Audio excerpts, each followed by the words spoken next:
Good evening, everyone, and welcome to the TV6 Digital Desk live stream. My name is Molly Birch, and I'll be taking you through a recap of today's headlines.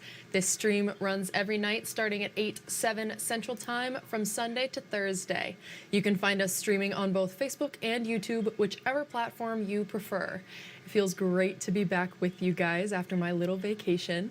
But feel free to comment and ask questions in the chat when you feel like it, and I'll do my best to answer those questions as we go and after the stream as well.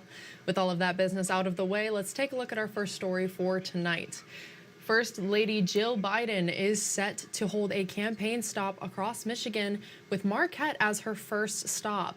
From Thursday of this week through Saturday, the First Lady will hold a Women for Biden-Harris statewide tour of Michigan. The Biden campaign announced today that the visit will highlight the stakes of the 2024 election for Michigan women. Michigan is considered a battleground state once again in the race for president. Donald Trump won the state by just 11,000 votes in 2016 over Democratic candidate Hillary Clinton, and then lost the state 4 years later by nearly 154,000 votes to Biden. Women for Biden-Harris is a nationwide push to reach and mobilize women to re-elect Joe Biden and Vice President Kamala Harris. As of this hour, no public details are announced for the campaign stop. We will have extensive coverage of the First Lady's visit to Marquette again on Thursday and update you both on air and online as we learn more details. And a Newberry woman will stand trial for the 1997 murder of baby Garnett. 60-year-old Nancy Gerwatowski could face life in prison for the murder of her newborn daughter. In June 1997, the baby's remains were found in a campground pit toilet at the Garnett Lake Campground in Mackinac County. Investigators connected Gerwatowski through a DNA profile in 2022. She was arrested in the state of Wyoming. Gerwatowski will appear before the 11th Circuit Court in Mackinac County. A date is not yet set. She's out on bond with a GPS tether.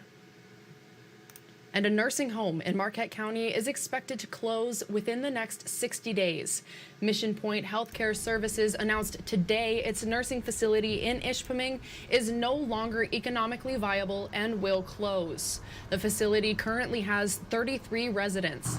The company said over the next 60 days, it will actively work to find appropriate placements to meet the individual clinical needs of every resident. Mission Point also says it plans to provide staff with higher pay and severance packages to incentivize employees to stay on during the transition to ensure continuity of care and support for the residents. And Jeffrey's restaurant is still undergoing renovations after an October fire. The restaurant's owner, Jeffrey Erickson, says crews had to remove everything from the building and have been hard at work getting the electrical and plumbing up to code. He says after an inspection tomorrow, they can install the floor and walls, then start getting the restaurant put back together. Erickson says he and the community are excited to reopen the restaurant. I think the community is very supportive, and I think they're really looking forward to me reopening. And I'm a tough old Youper, and I never give up, so I'm going to open this darn place if I have to work 24 hours a day, you know what I mean? And I'm hoping we can get to that point soon. Erickson says he expects the restaurant to open sometime this summer. And a program through the Michigan Department of Health and Human Services is expanding to 3 more UP counties. The MDHHS Family Impact Team says it meets with families face-to-face to support them in applying for benefits like food assistance, Medicaid, and other economic supports. In April, MDHHS announced the FIT project will now serve Delta, Dickinson, and Menominee counties. MDHHS staff say the program is a great resource to help families stay together. We want to make sure that moms and dads can stay with their kids and that kids are staying with mom and dad at home. So the more that we can do to help facilitate that, the better off our communities are and our state is. MDHHS plans to expand the FIT program to new counties every few months until the program serves the whole state. And developing now, gun locks, safes, and some cases are now less expensive to buy in Michigan. 2 laws went into effect yesterday, removing sales tax on these purchases. TV6's Caden Minus looks at what this could mean for safety and sales.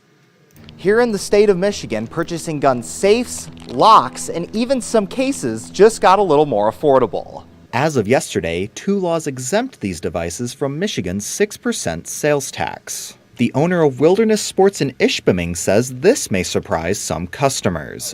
We did have one sale today. A guy came in to purchase a safe, and he had no idea that the law had gone into effect. So we sold it to him with no tax, and he was kind of surprised at that. These exemptions arrived 3 months after Michigan's safe storage laws went into effect. Marquette County Sheriff Greg Zybert says it makes sense to have these safety devices more accessible for gun owners. People are becoming both civilly and criminally responsible for having their weapons, locked up in a safe place so kids or others can't get to it. In terms of sales, Sundquist says he'll have to wait and see what impact this has. He thinks the exemptions may attract those looking for the sturdier and more expensive safety devices. The lockable pistol cases, we do have them here that have the fingerprint. You can just touch it and it'll open, or you can use the lock on it. There's a key that comes with it, or a combination. So those types of things will be exempt from the sales tax. Might make a difference on somebody wanting to buy it. These tax exemptions will be in effect until the end of this year. Caden Minus, TV6 News, Marquette County. Thank you, Caden. An updated Lacombe Field in Negaunee is ready for springtime. The improvement project is focused on ADA compliance, so everyone can enjoy the games regardless of ability. The field has new fencing, more seats, and accessible dugouts. Negaunee and its Little League worked with the Michigan Economic Development Corporation to crowdfund $50,000 for the upgrades. Negaunee's city manager says sports are important to the community. If you're a coach or somebody maybe in a wheelchair that wants to play softball or some type of league like that, or coaching softball from a wheelchair, they can actually make it down to these dugouts and do that as well and get out into the field. The MEDC's Public Spaces Community Places program granted the field another $50,000. Heffron says he hopes the facility opens by the end of the month. And finally tonight on the TV6 Digital Desk live stream, the Marquette Maritime Museum opened its doors for the season. This includes the start of the Marquette Lighthouse Tours. Tickets are still available for a Sunrise Lighthouse Tour happening tomorrow. The Paranormal Lighthouse Tour on May 24th is almost sold out, and there are still tickets available for the Evening Lighthouse Tour on May 28th. The museum director says staff is working hard to make the building beautiful. We've been working really hard on exhibits. We have some new interpretive signs around the Maritime campus from here to the lighthouse, so you can just walk around and get some interpretation of the local maritime history. The museum is open Tuesdays through Sundays from 11 in the morning to 4 in the afternoon.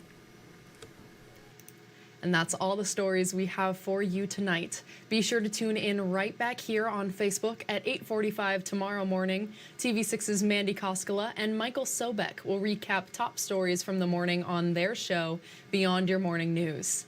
If you have a story idea you think we should report on, feel free to contact us at any time. These are a few easy ways to get a hold of both myself and others in the newsroom. And again, you can contact us at any time. We would love to hear from you and what's happening in your community. Thank you all again for joining me live at the TV6 Digital Desk. Have a great rest of your night.